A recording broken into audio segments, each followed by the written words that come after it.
Nuba bibembezi ab'ekibiina kya National Resistance Movement hamwe n'abembezi ba gavumenti z'ebyango mu kicweka eki bashemereirwe munonga ab'omwebembezi w'eihanga kutoorana ebikonji omu Kasese okuza aha kabineti.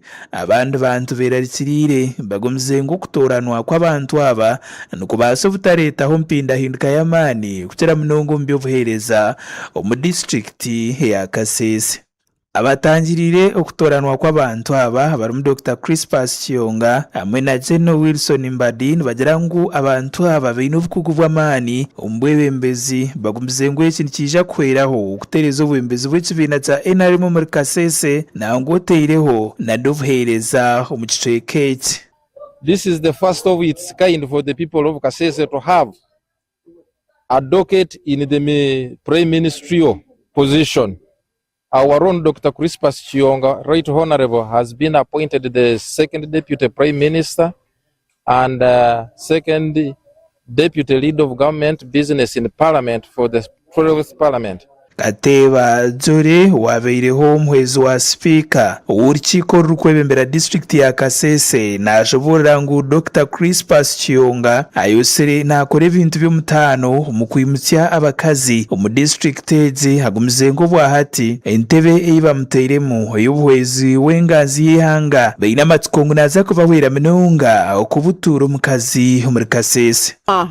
Abakyara tunawutyama indya tuplacinga katwesinda appointments because yetu ekitsumbi kinganechi achina tusamalira tuchinaenda mbere neri musima kandi neri musaba indya twasiyenda mbere ni ani mutusamalira. Muringo ngogumwe Kamara Johnson uri omucenjuzi w'ebyobutegetsi kandi omuhagizi w'ekibiina ekya National Resistance Movement nahamya ngu ebi Dr. Crispus Kiyonga yosire naakora omuri Kasese okukira munonga omu by'amagara omu kukora obucweka ihembe kurebeka ngu ebyokurya byaba bingi nangwa oteireho n'okwimukya amaka omuri Kasese arikurabira omu kutunguura okuhinga kw'omwani nikiija kuhweraho munonga obwagiire omu mwanya ogw'omwebembezi w'eihanga mutooreinemu. Promotinga ebintu byarehera omwani wali mu Kasese munabwire owabandu balimire ni initiative ya Dr. Crispus Kiyonga munibukire akaleta kanywe aka new money akanyoka new money ako abari akakaleta mu abandu be Kasese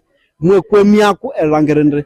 Nubarabe hariho abarikujaguza bingi omu kicweka eki ab'okutooranwa kw'abantu aba hariho abandi abarikugira ngu ebya Kasese abantu aboosire nibatooranwa kuza aha bwa minisita tihariho kihango eki babaire nibakora okutunguura amagara g'abantu omuri Kasese. Bwambare Rubowa Julius ori omuturage owa Busongora South omu disitulikiti ya Kasese nagira ngu n'obu Dr. Crispus Kiyonga amazire emyaka 30 kurengamu ari omwebembezi kandi ari omwebembezi aha rurengo rw'ahaiguru mu gavumenti tihariho ky'amaani ekikozirwe okwiha abantu muri Kasese omu bworo. So kakuba abataroho ba minisita kugaruka on ground kwekimitiriza habizubu by'abantu na kayasi akaroho programs za gavumenti nyingi ezitayikira abantu ezabakyara ezabayusi ezabantu abakuru ezibatasobwire kuganyirwamo.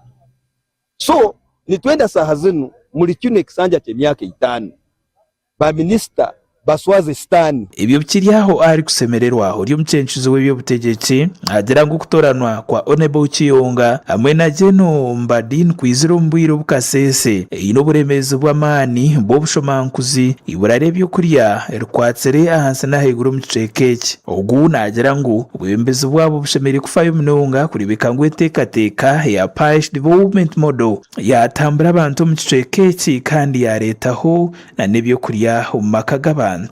So we are looking to see improved service delivery in Kasese. Tugenda kurora PDM sente za PDM ezo kumarobona ku mbantu tugenda kurora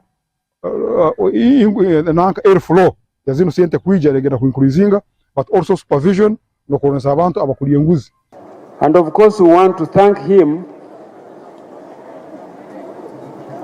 for using you to identify us and find trust that we can be part of your cabinet.